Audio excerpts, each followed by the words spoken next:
They ate some stuff and they were sitting on the cabin floor, and all of a sudden they heard a truck drive up and it stopped.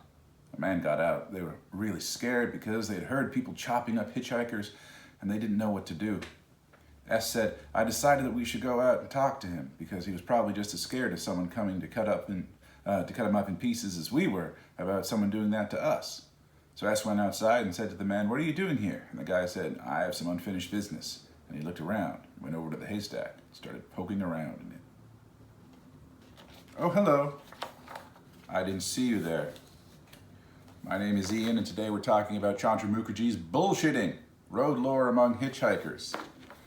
I wonder if when I put this up on YouTube using the appropriate title for an article that's been cited for the better part of 45 years, whether it is going to be flagged or something. Maybe I will be using asterisks. We will see. We will see what happens. This is a great article. Chandra Mukerji is in the pantheon of anthropologists and sociologists, anthropology mainly, in the United States. She is one of sort of the guiding lights. And this is an early work of hers. This is probably, again, seems to be something that I use a lot. Early graduate work, sort of in a way, sort of like masterpieces. She was born in 45. She did the field work in 71 and 72, which would have made her in her mid to late 20s. Probably just like locates it in this way. And this has been very influential in my work because when I start talking about, when I do my work on stand-up comedy, there is this theme that emerges about talk as a form of play. That it is that when we have small talk, conversations, ludic talk, it is playful, it is joyous, and it doesn't have it's expressly different from it being instrumental talk. So Barbara Klein talks about skitsprat, or I believe that's how it's pronounced, but shit talk, which was her father's term for the kind of casual, convivial conversation that happens in families. Roger Abrams talked about talking shit, and Michael J. Bell talked about talking shit. That happens in both of those instances. It happens to be in African-American middle-class contexts or African-American working-class contexts in the case of Abrams, but as talk as a form of entertainment. Again, it is about all those things that are about community building without necessarily about the instrumentality of community building. It is not the talk that occurs when one is expressing sincere moments of solidarity or sincere moments of outrage or sincere moments of protest. It is certainly not the kind of talk that involves, that is about planning and cooperation. It is usually talk that takes place in cultural scenes that are expressly for the purposes of leisure. We could talk, so you can make examples of things like, the cafeteria being a good place for this, the coffee shop, the bar, the family room, all these sorts of places where talk is engaged in. And one of the things to bear in mind is that as we're talking about personal experience narratives, we tend to always have this idea of that they are true. There is an express concept that when someone is relating their own particular experience, when they as narrator are meant to be identical and identifiable with the protagonist of the story to the point of using the first person. I know it's a weird way of saying that. Telling your own stories. The premise, the surfeit, is that it is true. But is it? Is it? Because we can already identify other kind of contexts where at least we know that perhaps there is some kind of editing that is going on. What happens when we shift a direct, rather almost journalistic account of our experience and then shift it into that good story aspect? Well, we're probably building tension. We're probably going to be abstracting certain details that are irrelevant. We might be heightening other details that we think would make for a more conducive and more delightful story. We might conflate events. We might conflate characters. And we are not being held to account for doing so. And more than anything, in addition to this shit talk, this talking shit, this bullshit, one of the things that happens is that we can also do this among strangers. Now she begins, and here's the thing. I did sing her praises, but she doesn't quote enough folklorists, does she? Yeah, no. I mean, this is like mid-70s. She had enough folklorists that she could have been consulting. But she has Van Knapp over here. She has one or two other people, but like, oh no, she's not grasping the performance stuff yet.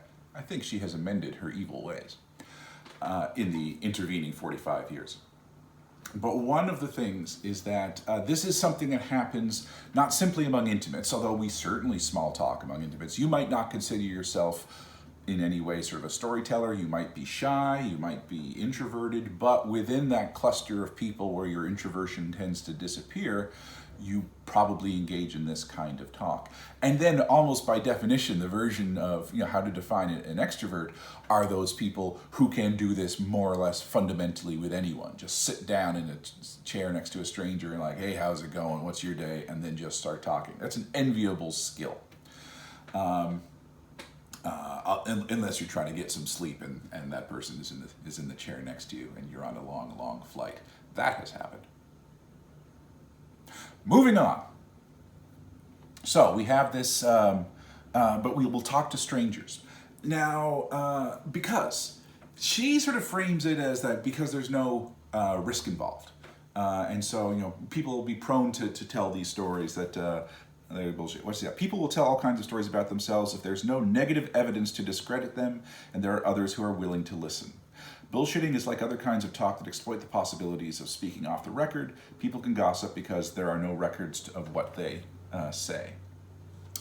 So, yeah, it's like, well, why would people lie? And I don't know if we want to necessarily dig down too deeply, because lie isn't the right word. They're not lying, they are telling stories.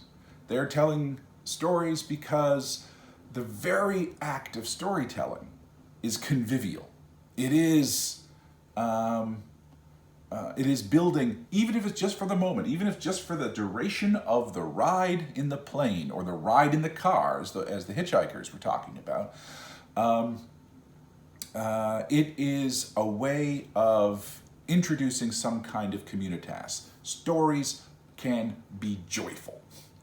Now, they're also coded because they're told not abstractly. These strangers aren't strangers in some kind of absent category. You should be thinking about Robert George's idea of social identities. So in her study, when she's talking about the hitchhikers, they are hitchhikers who are talking to other hitchhikers, or they are talking to people who have picked them up, and therefore the people who have picked them up are part of the larger hitchhiking community in as much or insofar as they are not afraid of hitchhikers, they are not in avowed disapproval of hitchhikers, and they are open to, if not, maybe they're not open to conversation, but at least they are open to the concept of the hitchhiker themselves. And so it's this community it's a community of strangers that are connected by participation in this larger world, this larger activity, which is hitchhiking.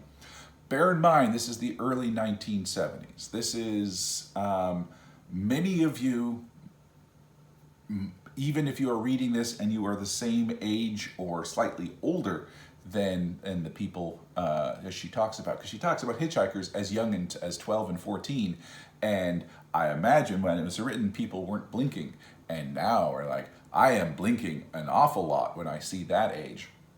But again, I don't want to say it's a different time, but it was a different time. It was prior to the panics of the 1970s and the 80s.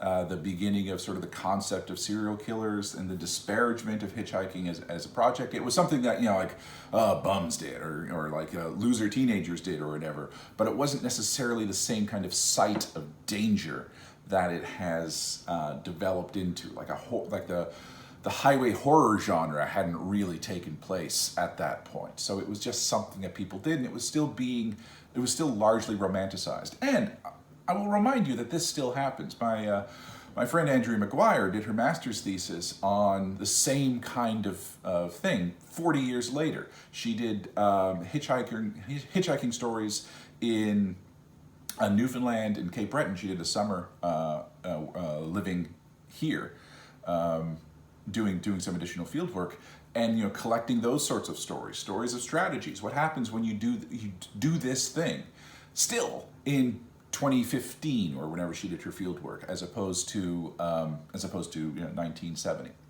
But you had this community that was largely participating in it. It is also, and she doesn't necessarily go out of her way to point this out, it's largely male, it's largely white, it's largely middle classy, or at least with the level of privilege that and access of material that they would be able to basically take summers off. So it is a small microcosm, not having to necessarily exposing themselves to a new community through the frame of Hitchhiker, but not necessarily having to deal with the biases of African American hitchhiker or Hispanic hitchhiker or these other cultural categories. So again, a certain amount of privilege, so they're only really being judged on the level of their chosen occupation. And we can use occupation here, I think, because it involves something like occupational folk life. It's something that you enter into. It's not something that you are born into. Yes, there are such things as family traditions of occupations, and we can still say that and still say that you are not born to be a plumber or a firefighter. You just might have a familial connection with that, and therefore are indoctrinated, bad word, are introduced to the culture of firefighting or plumbing early. But it is something that requires a particular set of skills. It's something where those skills mark you as different from people who do not have those skills, and therefore it becomes the topic of much of the conversations that one has in ludic forms at these moments. So the fact that Hitchhikers tell stories about hitchhiking shouldn't surprise, but it can, as I've just been spending the last however many minutes talking about how playful and how it's not instrumental talk. Nevertheless, there might be certain amounts of instrumentality to it. At the very least, there are passive forms of information and passive forms of things being communicated. One of the things, for the section on road talk, she has 3 sections. What's she called? As entertainment, as mapping, and as a worldly self. And so we're going to start with mapping, the second one, because that seems to be in some ways the most practicable. Because as one are telling these stories aren't even necessarily the ones that she frames in the bullshitting as mapping. So a process of analyzing the United States and neighboring countries as hitchhiking settings. Hitchhikers primarily map distances between places, usually by the amount of time it takes to get from one part of the country to another. So really, I mean, if hitchhiking is about moving through the landscape and the practicalities of it, how long it takes, what routes to take, and then what you might find when you are there, what kind of greeting that you might find when you are there, what benefits, what deficits you might hit, you are fundamentally creating this cognitive map. So as people get together, if they're exchanging those kind of stories, like, oh, okay, I've never been there, tell me about that. And then it's a sort of informational exchange. Those are the narratives that aren't necessarily the most dramatic, but again, they have a sort of instrumentality. And even if you don't necessarily act on the information that you receive, that's now part of your cognitive understanding of the landscape, and that's a bit of cognitive understanding you can pass along. So they become these little items of information that are transmissible. But they go back to her first one, and the idea of it as entertainment. Hitchhiking can be boring. You can take a very long time to wait for a ride. You might be trapped in a town for a number of days, possibly, or to the side of the road for hours, or you might be in a car for a very long time. It's just like, this is how you do it. Remember, kids, I'm going to turn into your parents now, and it's like, oh, we didn't have our phones at those stage. And everything that you would have to entertain you, you would have to bring with you. I guess there's the possibility of the transistor radio coming through at that time, like the small radio, but that's batteries, and that's a whole bunch of things. So for the most part, you didn't have any form of entertainment apart from what you could bring: books, magazines, which were often heavy and often discarded when done, or talk. That's all you had. So as a form of entertainment. Then these stories, they are told as entertainments, and issues are heightened, and issues are rendered into dramatic forms. They still might be vaguely informational. They still might actually have mapping involved in them as well. But just as importantly, they are fun and delightful and joyous and frightening and all the sort of things that we look for when we're thinking about what constitutes a good story. And then that also goes to the third aspect, the bullshitting a worldly self, where fundamentally what you are doing through narrative, in part because no one is witness to you doing this. All you have is the testimony that you yourself give when you are bullshitting, in order to create, establish, maintain your status as a hitchhiker. So you want to demonstrate that you have had these experiences. You want to show that you have this deep understanding. You want to prove that you have direct and intimate relationship with places far flung, because that proves how far flung you have flung yourself. Managed to finish that sentence. You were in doubt, weren't you? So you were able to actually demonstrate. And there's not when we talk about hierarchy and statuses and so on, obviously this isn't a rigid stratification, but these are like, old timers who are talking to the youngsters, and this is everyone kind of wants to be the cool kids who know more than anything else, and it's through story that they do that. And so they create this identity. It's like, oh, Wyoming, I can tell you about Wyoming, and then everyone just sits down and like, oh, let's sit at the master's feet and let's listen to her talk about Wyoming. So it's quite the sort of wonderful progression. And then she does, a little bit of analysis in terms of engaging the road, using Goffman's terms of engagement, but basically it's this way of sort of, making things living. And again, this is where the moment of the age starts to frighten, because here on page 247, where she talks about the bullshitting career, where little kids, and I will say 12 to 14, maybe I'm ageist, I will put 12 to 14 in sort of like the age of little kids. Certainly the youngest of the hitchhikers they don't talk. They barely, and they don't listen really. And the premise being that perhaps they are just too much concentrating on the very act that they are removed from their homes and on the road, and that they're happy that they have been successful finding a what's the word I'm looking for? Ride. And anything else. Then you have this sort of band of like 15 to 18, 15 to 17 maybe, and they are the prime audience. They're the ones who are like listening to the bullshit and like absorbing it. And they are the ones who are getting this. In many ways, they are their most peaked. The generation above that, I love the idea of thinking of these tiny groups as generations, but it's useful. It's a critical thing when we talk about the folklore of children and the folklore of adolescence as well, and that it's really this kind of, how are we defining a generation? It has less to do with, obviously, the progeny of fathers and mothers and children, and instead how a group replenishes itself. So, between 18 and 21, that's the prime bullshitting age. That's the age of you actually telling these stories, most demonstrating your status. You have the experience and that experience is now what you are there to impart. And then once you hit perhaps 22 and beyond, you kind of have stopped again. You're the old timers in two ways. Either you have stopped being a hitchhiker, or this is your last throes. At the very least, the romance of the road has started to perhaps be a bit wearisome, or just as likely.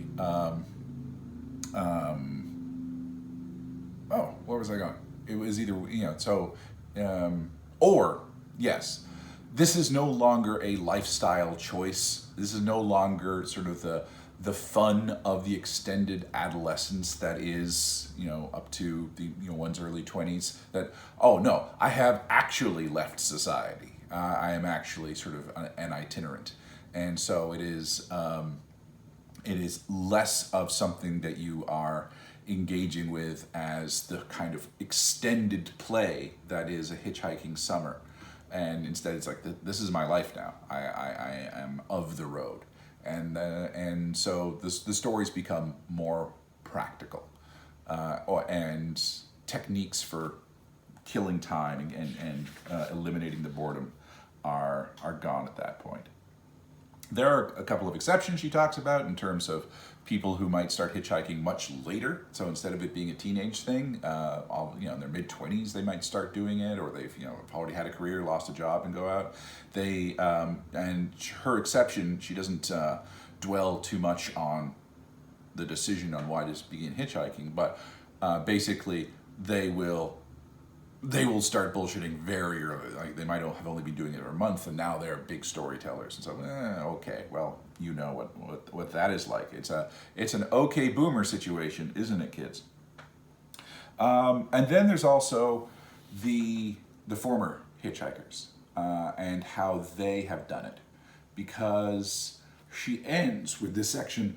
Excuse me.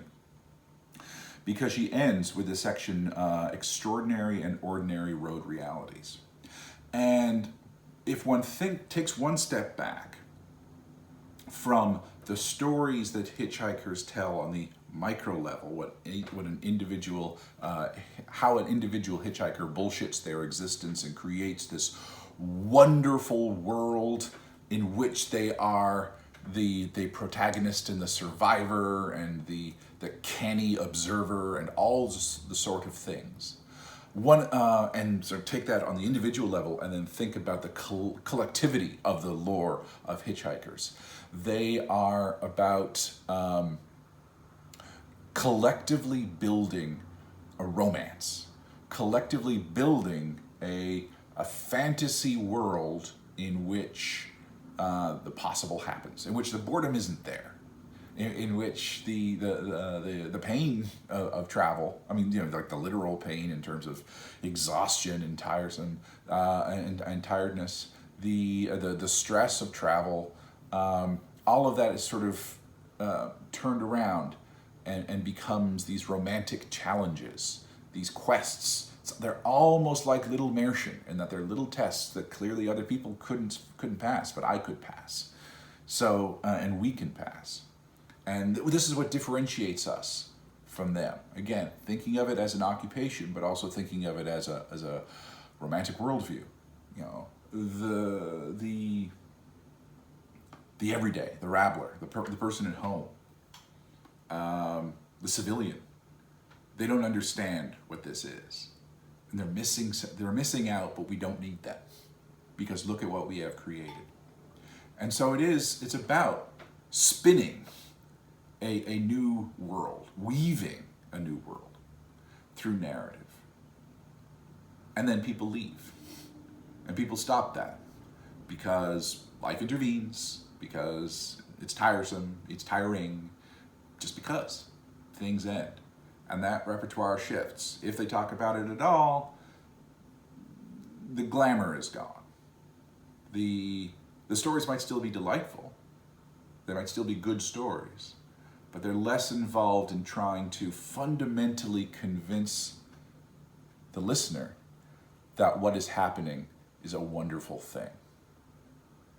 Because there's this mutual reaffirmation that hitchhiking expresses some kind of value, some kind of shared collective identity that is positive, that is constructive. And you need that in order to keep it going, in order for you to keep it going, and in order for the group to keep this thing going. And once you phase out, perhaps, you're like, yeah, no, yeah, fun, but yeah, no. Because you're not involved in that same kind of project of engagement. So it's a wonderful article. She doesn't use the language of folklore, but that's fine. We'll fix her. It's about personal experience narrative, and it's just thinking about, it's one of the simplest ways of expressing this idea that stories are fun. This should be an obvious thing, but stories are delightful and joyous, and can be delightful and joyous, and personal experience narratives can be that. We don't have to be thinking about the integrity of the storytelling process solely in terms of whether what is being told is truth or fiction, because that is not the point. Yes, that's what I want to say. Okay, my friends, as always, I'm your best bud, your number one guy, and we have been talking about Chandra Mukerji's bullshitting road lore among hitchhikers. As ever, I wish you nothing but the best. Bye-bye.